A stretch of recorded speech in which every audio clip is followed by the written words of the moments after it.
마음 공부 시크릿에도 아마존이 있습니다. 환불하세요.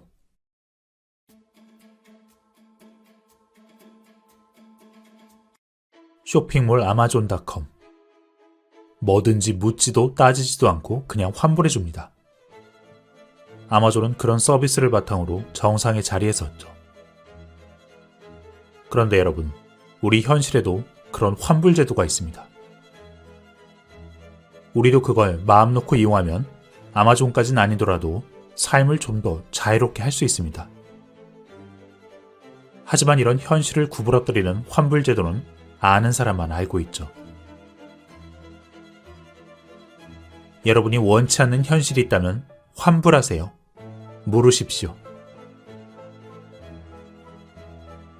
우리를 얽매고 있는 아픈 기억이든 혹은 질병이든 여러분이 리콜 요청을 하면 그 기억은 사라집니다.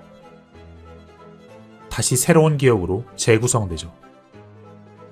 그리고 기억이 바뀌면 실제로 과거가 바뀝니다.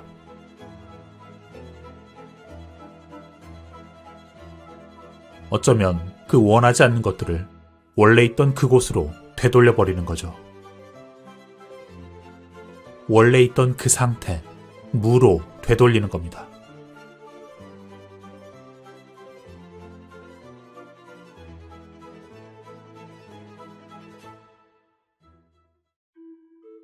쓰레기통이 가득 차면 비웁니다. 하지만 사람들은 생각이 가득하면 그 생각을 붙들고 씨름을 하죠. 어제 한 생각을 내일도 하고 모레도 하고 그리고 다음 달, 내년에도 합니다. 그리고 사실 그 생각은 작년에도 한 똑같은 생각이었죠.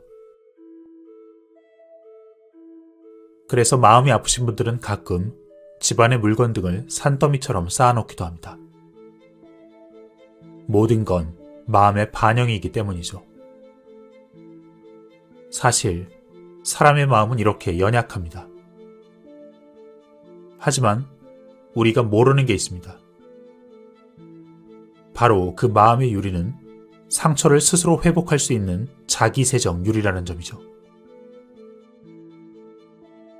우리는 언제든 마음의 얼룩을 재구성할 수 있습니다. 그리고 한 발 더 나아가 그렇게 해서 현실에서 마음에 들지 않는 일이 사라지기도 하죠. 대체 이게 무슨 말일까요?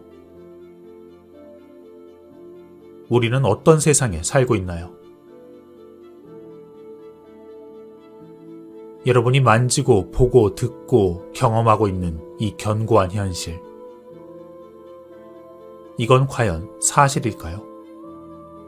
네, 사실입니다. 어떻게 사실이 아닐 수 있겠습니까? 당연히 사실이죠.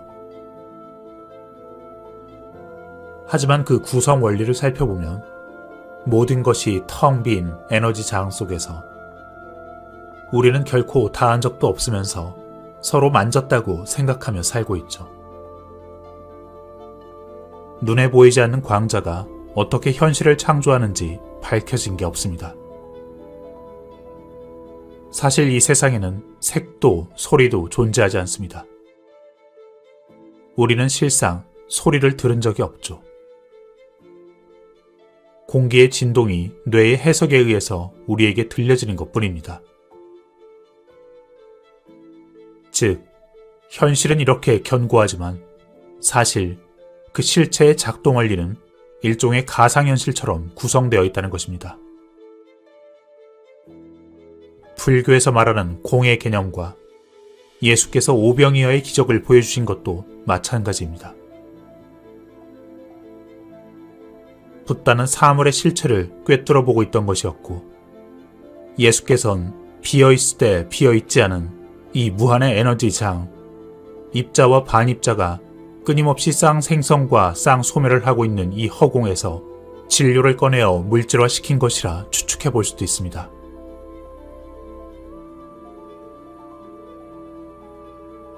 네빌 고다드 또한 그 실체에 대한 자각이 있었기에 교정가위를 통해 과거의 기억을 재조정하라 했던 것입니다. 블랙홀의 아버지라 불리는 휠러는 사고 실험으로 과거가 변경 가능할지도 모른다는 예측을 했습니다. 너무나 잘 알려진 관찰자 실험에서 변형된 형태로 입자와 파동의 이중성을 가지고 있는 빛이 이미 하나의 형태, 가령 입자로 결정되어 행동하고 있을 때, 그것이 최종 목적지에 도달하기 전 또는 도착한 후에 감지기 등을 통한 인간의 관측행위가 개입되는 경우 이미 결정이 나 있는 그 상태, 입자는 자신의 시간을 거슬러 올라가 파동으로 변한다는 것입니다. 여기서 입자는 물질이고, 즉 현실, 파동은 에너지입니다. 다시 말해 현실이 눈에 보이지 않는 에너지로 사라졌을 수도 있다는 것입니다. 그리고 이 사고 실험은 1999년 양자역학 100년의 역사에 이름이 올려진 한국의 김윤호 교수님이 참여한 실제 실험으로 행해졌고, 이후 인공위성에서 행한 실험도 휠러의 이 사고 실험을 사실로 입증했습니다. 이것이 소위 지연 선택 실험, 양자 지우개 실험이죠. 여기서 추론해 볼 수 있는 하나의 명제는 과거가 변했다는 것입니다. 과연 이게 말이 될까요? 과거가 변한다니요. 하지만 우리가 이 견고한 현실에 묶인 그 틀에 박힌 사고방식을 버리면 열쇠가 풀립니다. 어쩌면 이 세상은 실시간으로 무언가에 의해서 뜨개질되어 가고 있다는 것이고, 그 직조물은 단일한 한 장이 아니라 마치 원형의 국수다발처럼 시작과 끝이 무한대로 나누어져 있다는 겁니다. 그렇기에 순간순간 새로운 미래의 종착지로 나아갈 수 있는 겁니다. 에버렛이 말한 평행우주처럼요. 때문에 과거가 중요치 않다고 한 겁니다. 하나의 선으로 연결된 것이 아니기 때문이죠. 그 덕에 우리는 퀀텀 점프를 할 수 있는 겁니다. 바로 양자 도약. 전자는 정해진 경로 없이 순간이동처럼 점프해서 움직입니다. 그런데 어째서 우주를 구성하고 있는 그 전자처럼 이 세상에서도 그런 일이 일어날 수 있다는 가능성을 왜 보지 않을까요? 우리는 어쩌면 생각해 볼 수 있습니다. 많은 과학자들의 지지를 받고 있는 그 시뮬레이션 우주론을 바탕으로 평행우주를 최초로 주장한 에버렛의 다중우주처럼 우리는 무한대로 이미 펼쳐진 그 경우의 수 한가운데 살고 있고, 때문에 그것은 고착화된 하나의 운명이 아니라 매 순간 과거 또는 현재를 새롭게 선택해 나가며 그 최종 결과를 바꿀 수 있다는 겁니다. 그리고 그것들을 움직이는 것은 관찰자이며, 그것은 결국 나이고, 더 나아가서는 모든 것을 지켜보고 있는 더 높은 차원의 나라는 겁니다. 결국 그것은 모든 것을 초월한 하나의 의식이며, 그것이 에머슨이 말한 대영입니다. 그때 여러분은 그 하나의 의식의 관찰자로서 그 원하지 않는 것들을 물으는 겁니다. 그건 괴로웠던 과거일 수도 있고, 때론 질병일 수도 있습니다. 기적적으로 병을 회복한 아니타 무르자니가 그랬던 것처럼요. 그게 무엇이든 간에 더 이상 그걸 붙잡고 있지 마십시오. 세상엔 수많은 치유의 기적도 있고 수많은 기적적 성공의 스토리도 있습니다. 하지만 왜 사람들은 그 기적을 남에게서만 찾으려 합니까? 오직 필요한 건 자유의지, 우리의 의식적 노력뿐입니다. 그럼에도 저 밖에 어딘가에 어떤 대단한 방법이 있을 거라 믿으며 우리 안에 모든 해답이 있음에도 남에게서 끊임없이 찾아 헤맵니다. 우리가 마음껏 쓸 수 있는 이 의식이 있음에도 너무나 쉽게 주어지기에 가치가 없다고 여기는 것과 같죠. 마치 공기와 같습니다. 여러분, 과거를 무로 돌려보내십시오. 그날 그 라이브 방송 저한테 진짜 기적 같은 일이 발생했죠. 남편의 상황을 그날 공유했거든요. 남편 CT 촬영 앞둔 상태에 되게 걱정하고 있었거든요. 다른 장기에 전이 될 수 있다고 해서. 그래서 걱정돼서 댓글창에 그냥 한번 그냥 넋두리 하듯이 올렸는데, 기억하시죠? 그 많은 분들의 그 높은 주파수하고 진동으로 저 그날 체험했어요. 그때 막 진짜 막 그 뜨거운 그 알 수 없는 그 벅찬 감정과 사랑, 얼굴도 모르는 공간에서 생생히 그 전해지던, 정말 잊을 수가 없어요. 그때 딸이랑 같이 있었는데 딸이 엄마 이거 진짜 이거 뭐야, 그냥 보고만 있어도 뭔가 막 뜨거워져 막 그러더라고요. 그러고 나서 딸하고 저하고 같이 울었거든요. 근데 진짜 내일 남편 수술해요. 다른 장기에 전이가 전혀 없대요. 진짜 기적이거든요.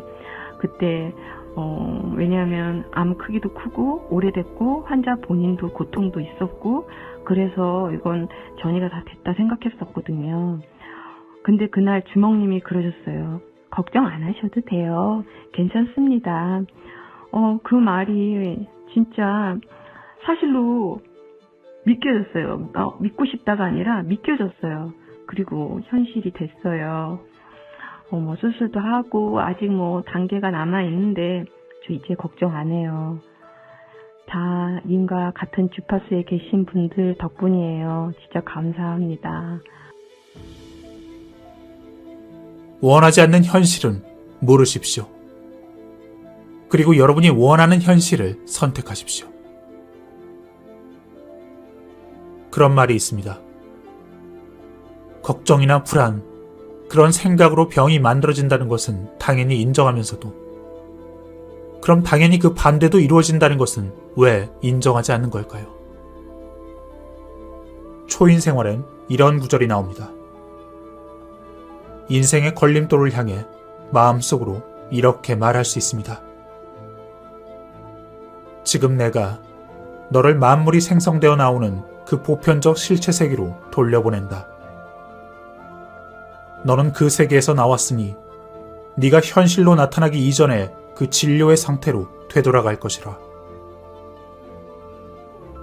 내가 이전엔 스스로 불완전한 존재라 생각했기에 불완전한 존재가 되었으나 이제는 마음에 그린 그대로 완전한 존재로 거듭났도다.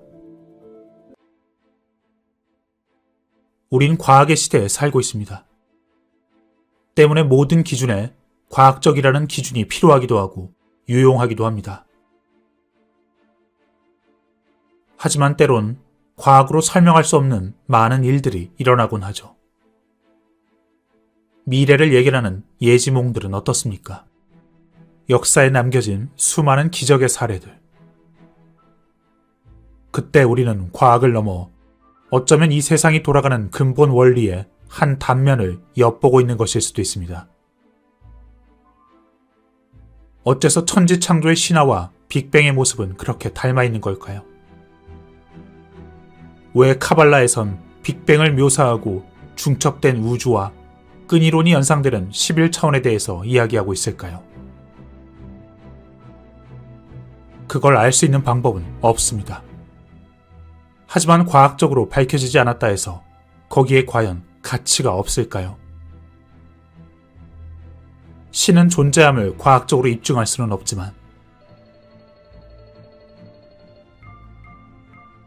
Then I think you would really be left with only the two other explanations, either a benevolent designer or a multiverse. 우리가 미세 조정이라는 이 말도 안 되는 확률 덕분에 이 말도 안 되는 환경인 지구에서 살아갈 수도 있다는 것은 때론 과학을 넘어 분명 무언가 있을지도 모른다는 생각을 하게 만듭니다. 무엇이 답이 될런지 모릅니다. 하지만 과학과 종교와 철학을 모두 아우르는 하나의 가능성이 보입니다. 여러분의 의식을 확장하십시오. 이 견고한 현실에 얽매여 외부와의 투쟁에 모든 에너지를 쏟지 말고 때론 내면으로 돌아와 마음을 정화하고 모든 것을 무로 돌려버리십시오. 마음이 아파서 슬픔에 빠져 있다거나, 때로는 몸이 아파서 좌절하고 있다면, 때로는 진정 뭘 해야 될지 몰라서 고통스럽다면, 어쩌면 여러분이 기적의 주인공이 될지도 모릅니다. 그저 의식의 전환을 이루면 됩니다. 과거의 기억은 네빌 고다드의 교정 가위를 이용하세요. 눈을 감고 그 시절 나의 손을 잡고 지금의 당신이 그 손을 꼭 잡아주세요. 두려웠던 그 기억의 장소에 함께 가는 겁니다. 그리고 말해주세요. 내가 옆에 있어. 지금은 아무렇지도 않아. 다 괜찮아. 여긴 그냥 놀이공원의 도깨비집인 거야. 저 괴물들은 다 인형이고 지금은 나와 이렇게 함께 있으니 괜찮아. 그리고 그 도깨비집을 나오세요. 여러분이 나오는 순간 그 집은 허물어집니다. 원래 있었던 것이 아니기 때문이죠. 정말 다 괜찮습니다. 때로는 몸이 아프다면 온갖 마음의 걸림돌을 치워버리세요. 마음의 모든 찌꺼기를 더 이상 가지고 있지 말고 모두 내다버리세요. 그리고 그것들을 원래 있던 곳으로 돌려보내는 겁니다. 마음을 기쁨으로 채우세요. 쉽지 않습니다. 얼마나 힘든 시간들이겠습니까? 하지만 자신이 기적의 주인공이 될 수 있다는 그 사실을 믿으십시오. 때로는 여러분이 진정 원하는 소망이 있다면 그것이 우선 진짜 소망인지를 확인하십시오.